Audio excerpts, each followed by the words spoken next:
We're back at the shop now, and we're fixing the Moose to get it ready for the next race. The biggest issue is, why is it running on 3 cylinders? You remember at the race, in that morning stint I ran on Sunday, great stint, last to first almost, and it dropped a cylinder. And it was run on 3, and we couldn't figure it out at the race. And when we tried to pull the injectors out, we actually broke the weld on our little custom fuel rail, started a fuel leak, and that took us out of the race. Another thing was the brakes were cuckoo. First day, the pedal was just too soft on the floor. We improved that a lot by going to a new master cylinder, but strangely then the brakes got overactive. They were over boosting, and we never did fix that. We just drove it. You would touch it with your little toe, and it would grab the brakes real hard. And it was not easy to drive, I'll tell you. But we're going to change this power booster because we think it's in the power booster. The other thing that I just remembered is the front of the car, the shocks just were not working hard enough. It was wallowing even in the wet, but in the dry it got much worse. And I'm doing the shock test here. John, would you help me with this thing? We need more weight. Okay, video guy John gets in front of the camera. What's up, guys? I need more ballast. I don't have much on my own, and he doesn't add much either. We're going to bounce it and just see. Oh my gosh, there's no rebound in that. There's nothing. The suspension compresses and pops right up. There's no shock damping at all. First thing I'm going to do is check it. It's a Coney double adjustable that we bought from Kaplinke Racing. Ben Kaplan, thanks Ben. A pretty nice shock. Actually adds a lot of points to our car in the Champ Car rules. It's the main reason we're in EC, the exception class. I say we've got a Volvo sedan. We should be able to do whatever we want because we need it. Anyway, no, great cars. We love them. Here's the adjuster for a Coney shock, and it's a little counterintuitive. Firm is counterclockwise. I think in a perfect world, I would have made firm clockwise because every bolt you tighten, you go clockwise, right? But it doesn't matter. Firm is counterclockwise. I'm going to see where we are. I'm going to go in the soft direction first. Half turn, full turn, half turn, full turn. Uh-oh. Half turn. Full turn. Oh, that's 3 turns. Now I'm going to go in the firm direction. We know we've got 3 to get to where we were. 1, 2. This is a rough adjustment. 3. Oh, it's only about 3 turns total. So that is with the shock on full firm. It's non-existent. We obviously have a shock problem. This is going to have to come out and be rebuilt. Let's see what the other side's doing. To get new shocks, you can be in a different class maybe. Yeah. I like my shocks, but they're not good for Champ Car rules. Okay, let's bounce this side, John. Yeah, that's it. You can tell this shock's doing something. Yeah. Okay, I'm going to see how far we are from full firm. I don't want to go all the way back. So, 1/2. Oh, we're only half a turn off full firm. So this one is pretty strong. The shocks are double adjustable. Woo! And but the other adjustment is at the bottom of the strut, which is bolted into the spindle, the upright. So it's really hard to adjust compression on our front shocks. In fact, you can't get to it without taking the suspension apart. Hey, Champ Car, let us run these shocks. It's really not a double adjustable without disassembling the suspension. I know, you don't even want a single adjustable. So we might go to a set of Bilsteins if we can get them revalved for racing. For many years, we ran the Flyin Moose on a set of Bilsteins that we bought from IPD, parts distributors out in Portland, Oregon. We're going to see if we can revalve those and maybe run those. I've always loved Bilsteins. They're not adjustable. Helps us with Champ Car rules, but some of our other favorite series, it doesn't matter. You're allowed to have that. Lucky Dog, I can't remember. Then there's AER. You can do whatever you want. It depends on your lap times. WRL, they go more by power to weight. So there's a lot of classes and series we like running the Flyin Moose in, and the rules are all a little different. So that right front needs to come out and be rebuilt. Next, let's try swapping injectors on the engine. We'll see if the mist goes with the injector. Now to swap the injectors, I just want to switch 1 and 2. I've already done a test where I put a spark plug in the number 1 plug wire, it jumps like crazy. The spark is good. So that makes us think it's fuel. Whenever an engine's not running, you go to the basics. Does it have spark? Does it have fuel? And it has spark. So we're going to take off the injection rail so I can move these 2 injectors. And I don't like the way this feels. Oh, this bolt is stripped. It won't take torque. And look at these ground wires, loose. I'm going to move these ground wires. If there's enough play, I'll find another bolt. I think it'll get up here where we can tighten that down strong. We're going to do that first and see what happens. I got a bolt here on top of the manifold. I almost dropped my bolt. I think the wires will reach if I run them back around the injection wires. I don't even know what this ground is for, but it's right here next to the injectors, and they look really important. And it's not good to have a loose ground. I know that. So let's just make sure, because no matter what's going on, we know we need good solid ground. Can't add too much torque. We're going into an aluminum manifold. Tell you what, let's see if it runs. Cross your fingers. All right, let's fire this baby up. Ignition, fuel pressure. Oh, stop. Fuel just gushing out. Right Oh. There. Like gushing. I'm not surprised. Obviously the leak has gotten worse. Or I got something disconnected, but I think we're leaking from that fuel rail.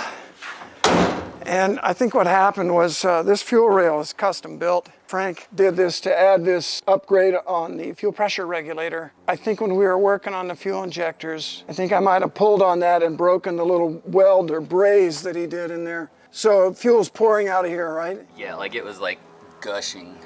Yeah, I didn't even have pressure. Looked like it was coming from like right in this area. Just Oh yeah, it is. The injector has pulled out. I can see it. Good. All we need to do is get that back in there. There's a little seal in there, and they just sit there. It's really not held real tightly. There, it's back in. I think I pulled it out when I plugged in this wire again. Ha ha. I wonder if that's like bent or something. Oh, it's popped out of the hole. Down here? Yeah. Watch this.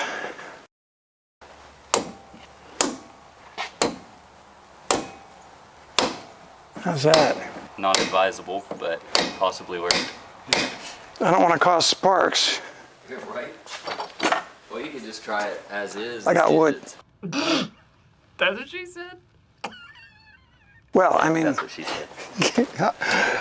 I put the bolt back in the fuel rail mount to line it up. It was off center.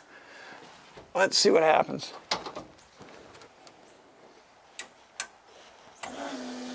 Holy shiza. Still a lot better. Yeah, but it came from right here. I think we're just out of luck. Could we take that piece over to get welded at the shop? Yes.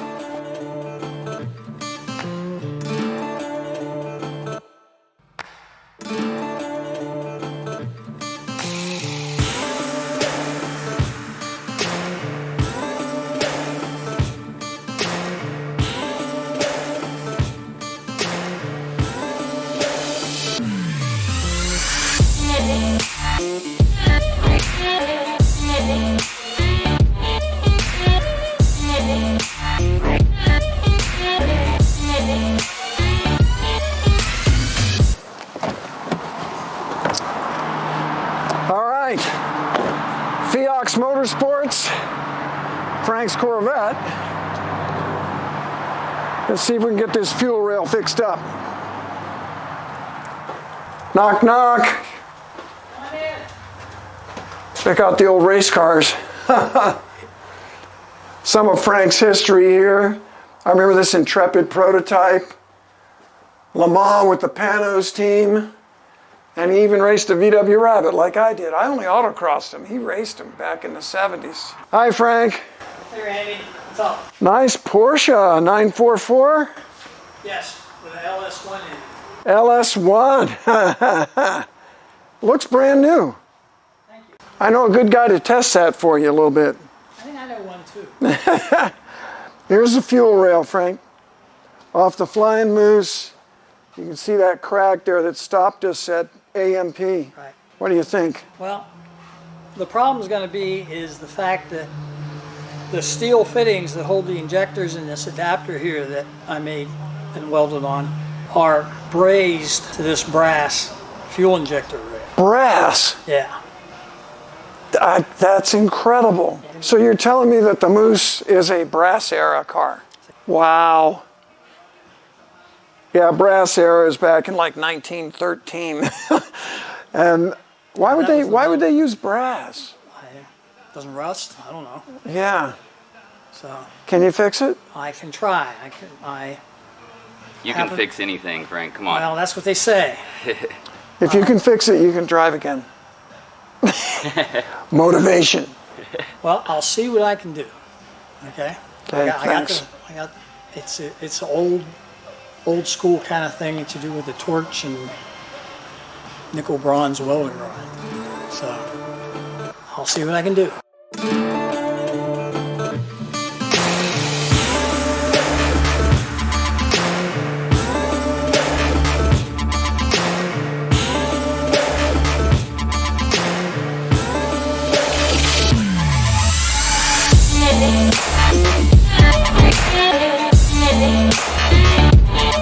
Let's go see how it runs.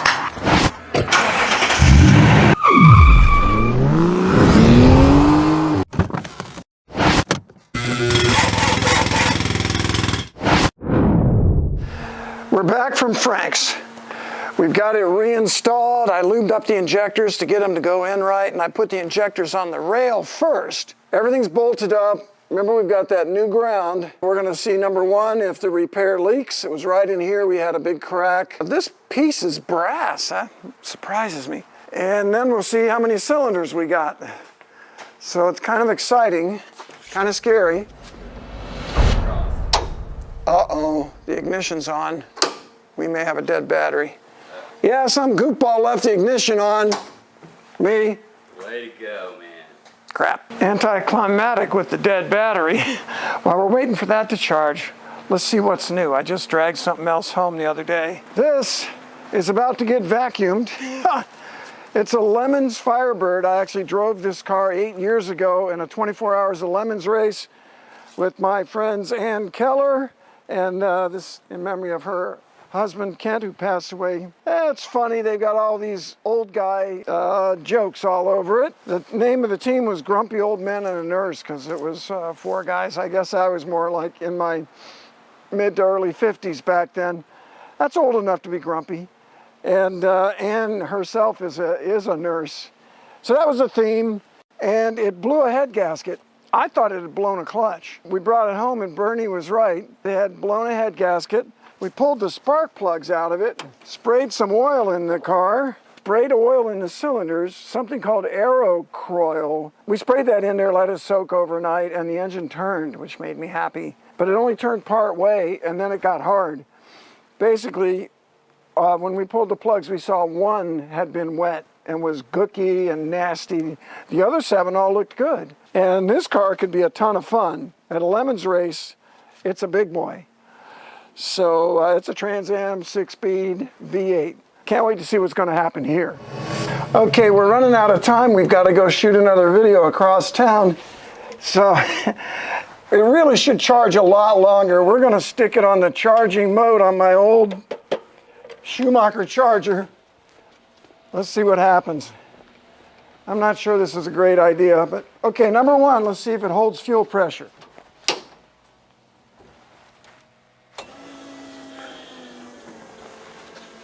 We're leaking. Ooh, that would make a nice fire. Back to the drawing board on the fuel rail. Oh, I want to start it, but I don't think it's a good idea. Wait a minute, I'll wrap a rag around it. Safety third. Safety third. All right, so are we ready to try again? Because I'm dying to know if this thing's going to start. We wrapped a rag around the leak to sort of soak it up just to see what happens. Fuel pressure, ignition.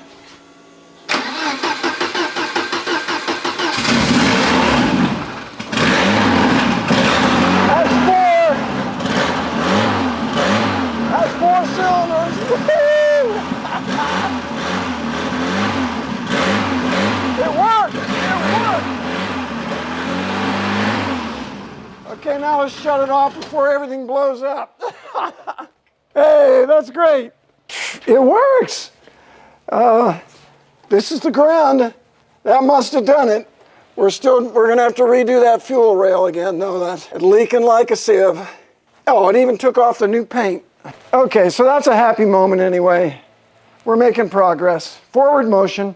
Okay, that's all we can do for now. Yeah. We're gonna put a real fuel rail on it. Jack's got one coming. That's too bad, but I'm really happy it's still run. It has to be that ground. I didn't change anything else. And we had it all apart, put it all back together, and it still works. It's funny, it's 4 cylinders, but it won't idle at all. Yeah.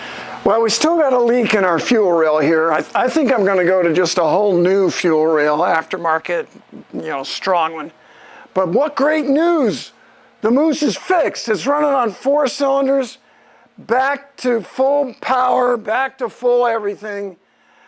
Fantastic. It appears that it was just that ground, and we're back in business. We're gonna make it to the next race. We're aiming for one in December. I'm gonna change the brake power booster next. I just bought one for that. And cross your fingers. Oh, and we gotta rebuild this shock on the right front. Still a lot to do, but she's running good. Woo!